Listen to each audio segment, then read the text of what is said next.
Karibuni sana. Jina langu ni Miss Masao na siku ya leo nitaonyesha jinsi ya kutengeneza kisamvu cha nazi. Ni rahisi kukitengeneza na hakihitaji mahitaji mengi, na unaweza ukakiwekea pilipili kama unataka, lakini kama hutaki pia hautakiwekea pilipili. Kama returning subscriber nashukuru sana. Kama hujasubscribe, please subscribe. Unasubiria nini? Bonyeza kengele pembeni ili uweze kuwa notified muda wote utakaokuwa na post.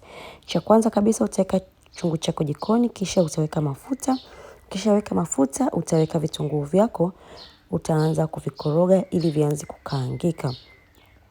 Utaacha vitunguu vyako jikoni viweze kukaangika vizuri mpaka pale vitakapoanza kuwa golden brown. Alafu tutaweka mahitaji yanayofuata. Mahitaji yote nitaweka katika description box below. Naomba muangalie ili uweze kujua unahitaji nini kabla haujaanza kutengeneza kisamvu chako. Kisamvu changu mimi huwa nanunua kwa mama ambaye analeteaga mboga. Nikishanunua huwa yeye mwenyewe ananitwangia. Kwa hiyo mimi sifanyi kazi ya kutwanga. Lakini pia kama unaweza kutwanga, unaweza ukanunua ukatwanga wewe mwenyewe. Inakuwa ni rahisi zaidi, unakuwa unajua nini kimewekwa katika kisamvu chako na ni kwa usalama zaidi.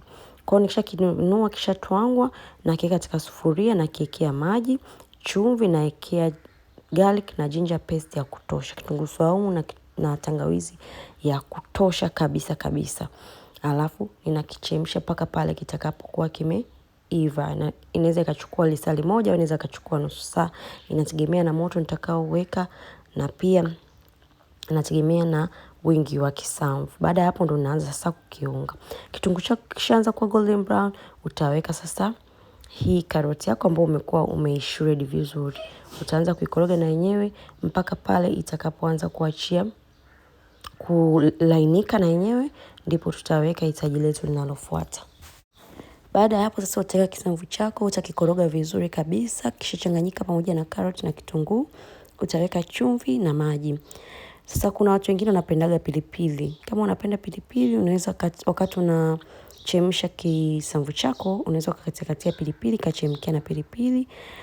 Au pia wakati unakiunga unaweza kuwekea pilipili. Na pia kwa sababu niliweka kitunguu saumu na tangawizi ya kutosha wakati nakichemsha, wakati nakikaanga huwa siweki kitunguu saumu wala tangawizi. Ila kama huweka tangawizi na kitunguu saumu cha kutosha wakati kukaanga pale ambapo tayari ukishaweka kitunguu chako kishaanza kuwa brown, utaweka tangawizi na kitunguu saumu kwa ajili ya kuongezea ladha.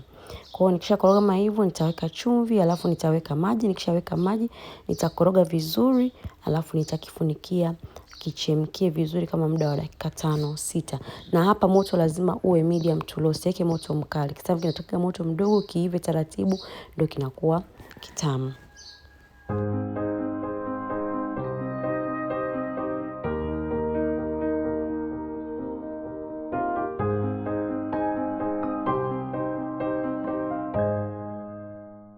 Dakika 5 sasa utafungua sufuria yako vizuri, utakoroga, alafu utaweka nazi. Mimi nilikuwa natumia nazi ya Pax, lakini kama una nazi yako kuangua ni nzuri zaidi kwa sababu kisamvu kinapenda nazi. Kwa hiyo utaweka nazi yako yote kabisa vizuri, utaikoroga, utaongezea na maji kidogo, alafu sasa utaiacha ichemke vizuri hata kwa muda dakika 15. Ni wewe tu kama ukiwa na muda. Na pia hapa hakikisha moto uko low, sio medium, uko low kabisa. Kichemke vizuri kwa muda kama dakika 5, ndipo kisamvu chako kitakapokuwa kiko tayari.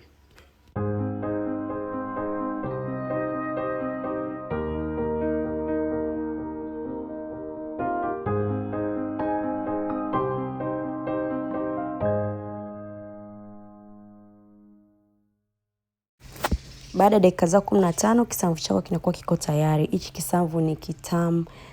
Yaani ni kitamu jamani wapendwa. Jaribuni hii method mtakuja kuniambia. Tulikula sisi na ugali pamoja na bamia na nyanya chungu. Jamani, it was the best. Hakuna mtu ambaye hapendi kula hichi kisamvu nyumbani kwangu. Kuanzia mtu mdogo mpaka mtu mzima. It is just the best of the best. Kisamvu ni kitamu. Karibuni sana. Asante sana kuangalia hii video. Naomba msisahau ku-like, ku-comment na ku-share. Pia msisahau ku-subscribe. Na msisahau kunifollow Instagram, natumia the same name, Miss Masao. See you next time. Bye bye.